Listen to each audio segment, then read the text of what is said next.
Peço que vocês abram a Bíblia em Gênesis capítulo 1.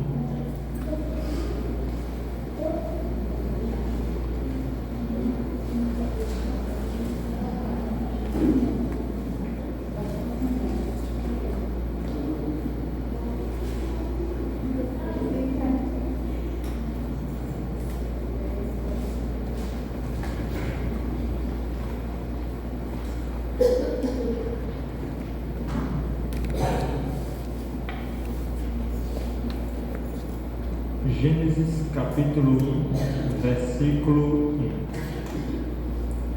O primeiro verso da Bíblia diz assim: No princípio criou Deus os céus e a terra.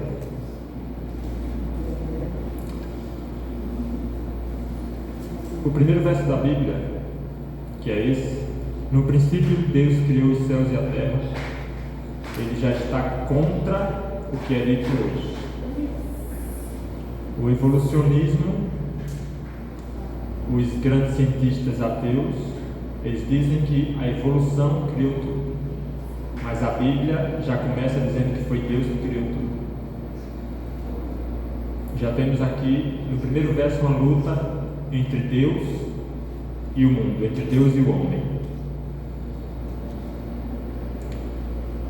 Nós sabemos através da Bíblia que tudo se iniciou quando Satanás, que era um anjo de Deus, ele se rebelou contra Deus no céu. E Deus expulsou Satanás do céu. E ele veio até essa terra. Então Deus criou Adão e Eva, mas Satanás, através de uma serpente, enganou Eva, que enganou Adão, ou melhor, que induziu Adão a pecar. E assim o pecado entrou no nosso mundo. Adão e Eva, eles eram perfeitos, não tinham pecado, não tinham defeito nenhum e nunca iriam morrer, eram eternos. Mas a partir do momento que Adão pecou, Adão ele perdeu o privilégio de ser completamente dominado pelo Espírito Santo. E agora Adão ele estava sujeito às normas do inimigo de Deus. Adão ele se tornou um pecador. E antes de Adão pecar era fácil obedecer a Deus. Era fácil guardar os 10 mandamentos. Era muito fácil para Adão guardar os 10 mandamentos. Abram em Êxodo capítulo 20.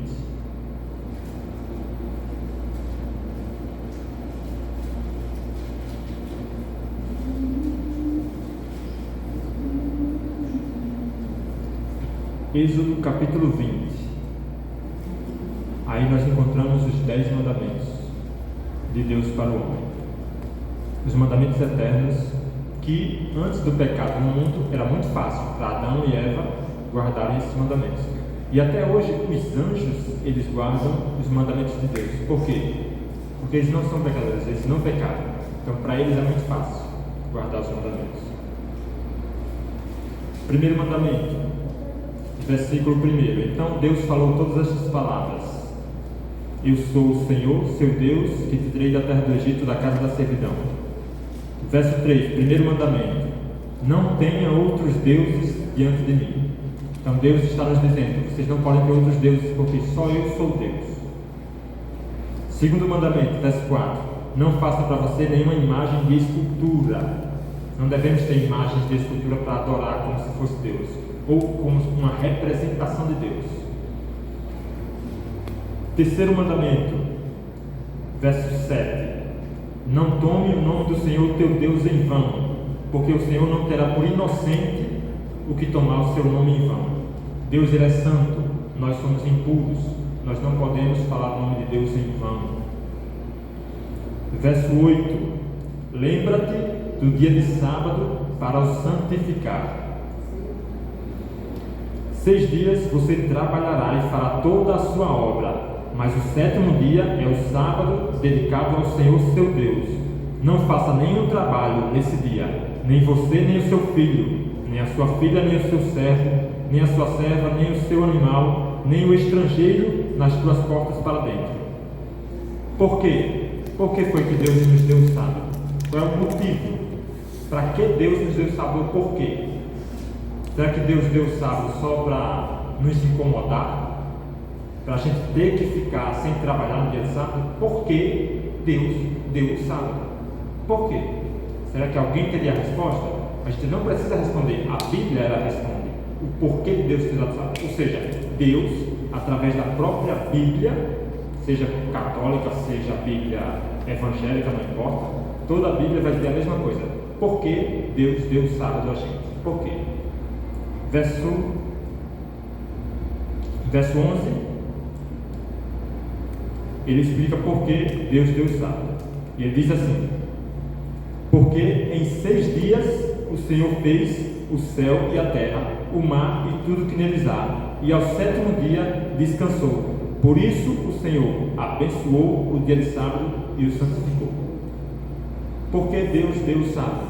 Porque em 6 dias Ele criou todas as coisas e no 7º dia Ele descansou, abençoou e santificou o sábado. Quem somos nós para dizer que o sábado não é abençoado e o sábado não é santo, se o próprio Deus, através da Bíblia, diz que Ele abençoou e santificou?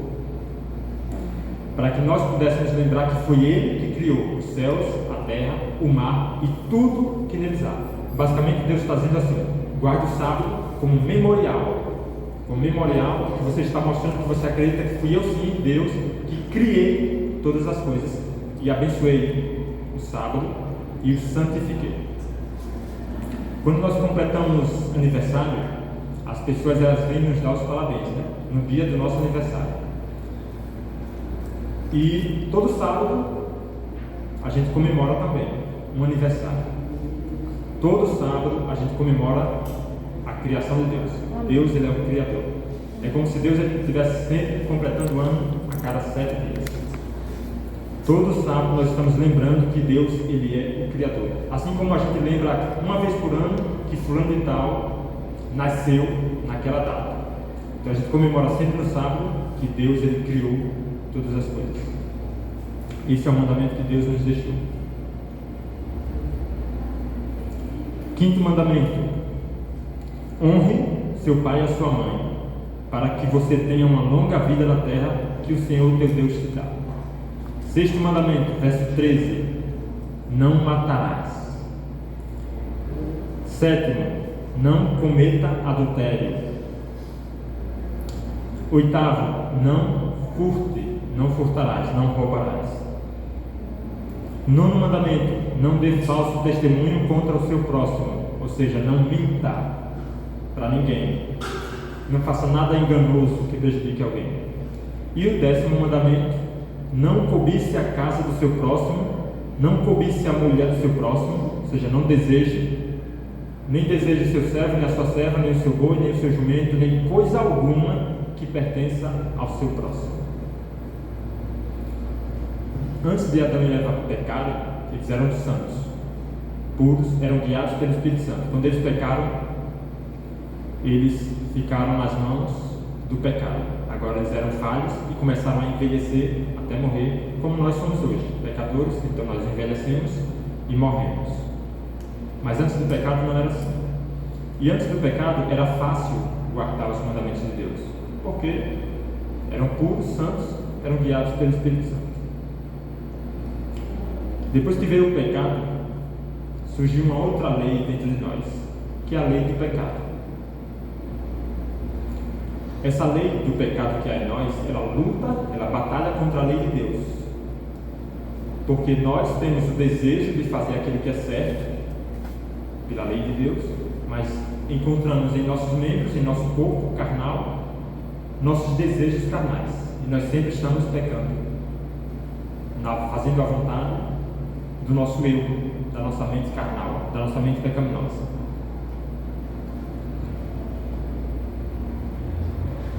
Mas Deus, Ele bolou um plano para resolver esse problema.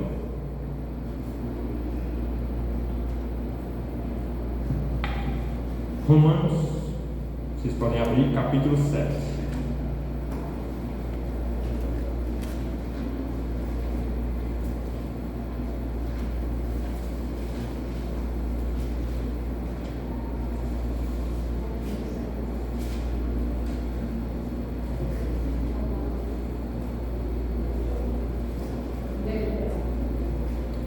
Romanos capítulo 7, versículo 12.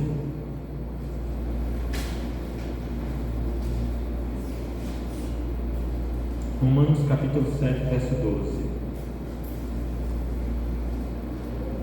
Assim, a lei é santa e o mandamento é santo, justo e bom. Então, se o mandamento é bom, verso 13, aquilo que é bom se tornou morte para mim? De modo nenhum. Pelo contrário, o pecado, para mostrar-se como pecado, por meio de uma coisa boa, que é a lei, causou-me a morte, a fim de que pelo mandamento o pecado mostrasse toda a sua força de pecado. Porque nós bem sabemos que a lei ela é espiritual. Eu, porém, Paulo dizendo, o apóstolo Paulo, eu, porém, sou carnal, vendido à escravidão do pecado, porque nem mesmo compreendo o meu próprio modo de agir, pois não faço o que prefiro, e sim o que detesto. O apóstolo Paulo, ele diz aqui que ele não estava fazendo aquilo que ele queria, que era servir a Deus, mas estava fazendo aquilo que ele não queria, aquilo que ele detestava. Ou seja, ele era vítima do pecado também. Verso 16. Ora, se faço o que não quero, concordo com a lei que é boa. Neste caso, quem faz isso já não sou eu, mas o pecado que habita em mim. Porque eu sei que em mim, isto é, na minha carne, não habita bem nenhum, pois o querer o bem está em mim, mas não o realizá-lo. Verso 19. Porque não faço o bem que eu quero fazer, mas o mal que eu não quero, esse eu faço. Então Paulo ele se apresenta numa batalha. Paulo ele diz: eu quero fazer as coisas corretas, servir a Deus eu quero, mas encontro dentro de mim um mal, um pecado, que fica me incentivando a fazer aquilo que é errado. Então Paulo ele estava sempre nessa batalha, entre fazer o certo e fazer o errado. E nós, desde Adão, desde o pecado de Adão, nós, a humanidade, nós viemos sempre pecando. E alguns querem fazer o que é correto, mas sempre que a gente quer fazer a coisa certa, a gente encontra o nosso lado carnal, querendo fazer o que é errado. Então a gente tem dentro de nós essa batalha. A gente quer fazer a coisa certa, a gente quer servir a Deus, mas a gente sempre encontra esse lado mal que há dentro de nós, que é o pecado. Nós somos como máquinas com defeito. A gente está ali trabalhando certo, mas sempre aparece alguma coisinha ruim. Mas Deus ele deu a solução. João, Evangelho de João,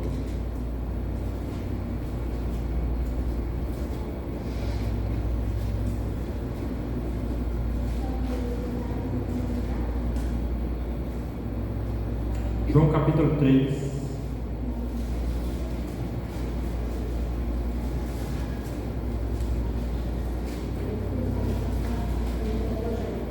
João 3,16.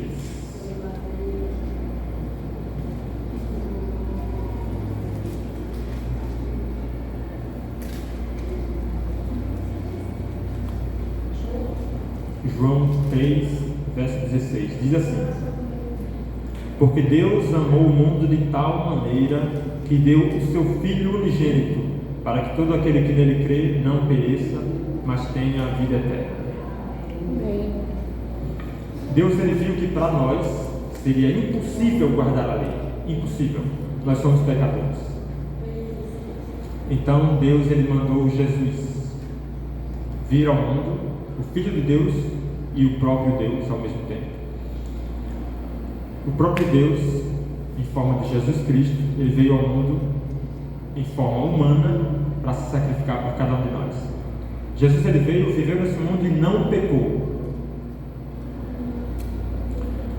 Jesus não pecou e se sacrificou por nós.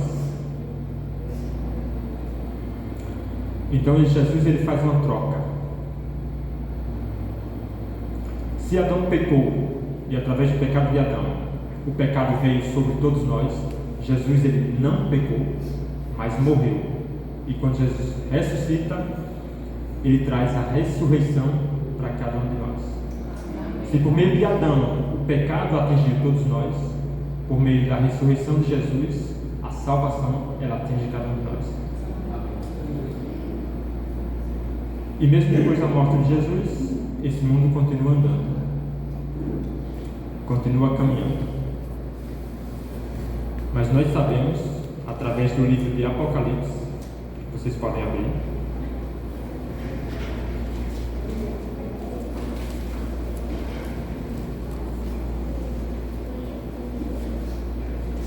Apocalipse capítulo 21.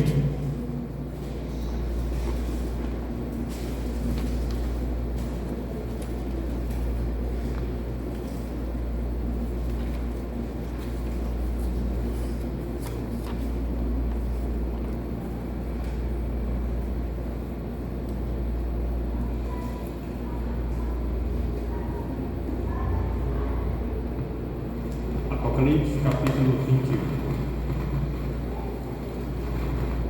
Versículo 1 diz assim: E vi um novo céu e uma nova terra, pois o primeiro céu e a primeira terra passaram, e o mar já não existe. Vi também a cidade santa, a nova Jerusalém, que descia do céu, da parte de Deus, preparada como uma noiva enfeitada para o seu noivo. Então ouvi uma voz forte que vinha do trono e dizia: Eis o tabernáculo de Deus com os seres humanos. Deus habitará com eles serão o povo de Deus, e Deus mesmo estará com eles, e será o Deus deles. Versículo 4: E Deus lhes enxugará dos olhos toda lágrima, e já não existirá mais morte, já não haverá mais luto, nem pranto, nem dor, porque as primeiras coisas passaram. E aquele que estava sentado no trono, que era Jesus Cristo, disse: Eis que faço novas todas as coisas. E acrescentou: Escreva, porque estas palavras são fiéis e verdadeiras. Disse-me ainda Jesus: Tudo está feito. Eu sou o Alfa e o Ômega, o princípio e o fim. Eu, a quem tem sede, darei de graça da fonte da água da vida. Verso 7: O vencedor herdará estas coisas, e eu serei o Deus dele, e ele será o meu filho.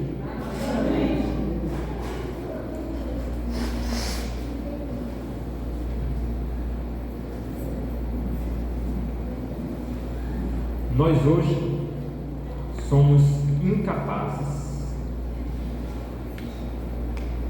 da perfeição que Deus almeja. Nós hoje somos pecadores, falidos.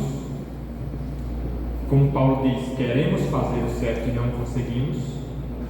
O bem que eu quero fazer não faço, e o mal que eu detesto fazer, esse eu faço. Porque no tocante à lei de Deus, eu quero fazer aquilo que é certo. Mas tem a lei do pecado que habita em mim, que está sempre me guiando para fazer o que é reto. Mas, através de Jesus Cristo, que nos deu a esperança da ressurreição e da renovação da nossa mente, nós podemos ir até Deus em oração, quando estamos sozinhos, por exemplo, em casa. Nós podemos orar a Deus e pedir a Deus que Ele nos dê o Espírito Santo, para que nós não sejamos mais pessoas carnais, e sim pessoas espirituais. O que seria isso? Ter uma visão e um pensamento, uma sabedoria que vem de Deus. Se nós pedirmos o Espírito Santo, Deus ele nos dará o Espírito Santo, porque Ele mesmo prometeu isso. Jesus disse: qual é o pai que um filho pedindo um pão ao seu pai, o pai lhe dará uma pedra? Então Jesus completa: muito mais, nosso Pai que está no céu quer nos dar boas dádivas a todos aqueles que pedirem. Basicamente o que Jesus disse foi o seguinte: Se aqui na terra, nós que somos maus, somos capazes de dar boas coisas aos nossos filhos, Jesus disse muito mais Deus. Deus, Ele quer nos dar o Espírito Santo. Deus, Ele quer renovar a nossa mente para sermos pessoas melhores. Muito mais. Deus deseja isso muito mais do que uma pessoa no mundo. Ou seja, se Deus, Ele pode todas as coisas e Ele já prometeu que nos dará, se nós pedirmos, então o que é que falta? Só falta pedir. Deus também prometeu que aqueles que fossem fiéis a Ele ressuscitariam no último dia. Em João capítulo 11, verso 25, se não me engano, Jesus disse: eu sou a ressurreição e a vida. Aquele que vem ao Pai, ou melhor, vamos ler. João 11, 25.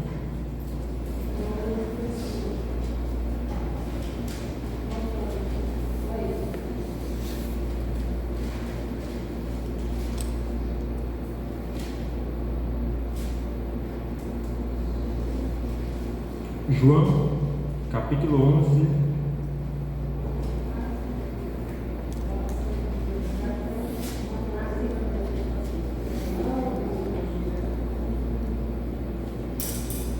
verso 25, está certo. Jesus disse: eu sou a ressurreição e a vida. Quem crê em mim, ainda que morra, viverá.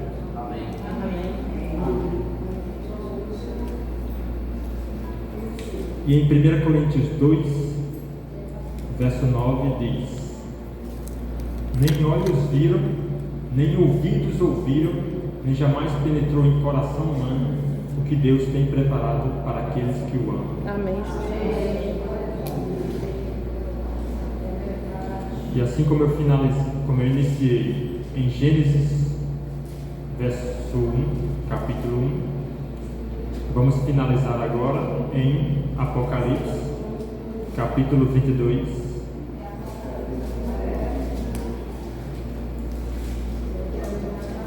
verso 18 em diante. Os últimos versículos da Bíblia, Apocalipse 22, verso 18 em diante. Deus diz: eu, a todo aquele que ouve as palavras da profecia deste livro, testifico: se alguém lhes fizer qualquer acréscimo, Deus lhes acrescentará os flagelos escritos neste livro. E se alguém tirar qualquer coisa das palavras do livro desta profecia, Deus tirará a sua parte da árvore da vida, da cidade santa e das coisas que estão escritas neste livro. Aquele que dá testemunho destas coisas diz: certamente venho sem demora. Amém. Vem, Senhor Jesus. Amém, Jesus. Senhor Jesus, Ele nos prometeu que virá, que retornará a esse mundo para acabar com todo esse mal que está aí. E não só isso, quando Jesus vier, nós seremos transformados. Então, esse corpo que você tem, que está envelhecendo, que sente dores, cansaço, isso aí você pode se desfazer, isso aí vai acabar. Amém. Você que já está idoso, você que está sentindo dores, você que queria ser jovem, bom, você não vai mais morrer, nem vai ter mais um corpo defeituoso. Nós seremos perfeitos. E nós acreditamos nisso porque o próprio Deus nos prometeu. Amém, Jesus. É só esperar Jesus voltar. Amém, Jesus. Último versículo da Bíblia, Apocalipse 22, verso 21. Deus diz a cada um de nós: a graça do Senhor Jesus seja com todos. Amém.